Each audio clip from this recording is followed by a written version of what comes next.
At Senado, bukas daw sa publiko ang impeachment trial ni VP Sara Duterte simula July 6. Ang iba pang detalye ng balita, hatid sa atin ni DJ Joey Boy. GV Balita Express. Handa na ang Senado na tanggapin ang mga Pilipinong naisaksihan ng live ang impeachment trial ni Vice President Sara Duterte na magsisimula sa darating na Hulyo 6. Ayon kay Senate Secretary Renato Bantug Jr., maglalaan ang Senado ng mga upuan para sa publiko upang matiyak na bukas ang proseso sa mamamayan.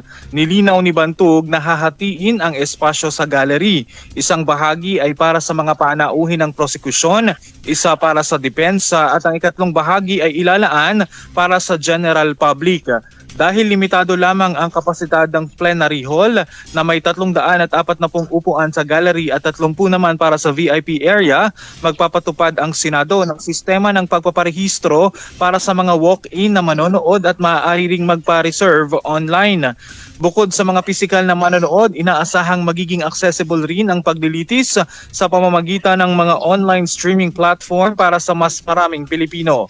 Sa kasalukuyan ay puspusan na ang huling paghahanda ng Senado kabilang ang pag-inspeksyon sa mga pasilidad at sound system habang tiniyak din ang mas mahigpit na seguridad sa paligid ng gusali.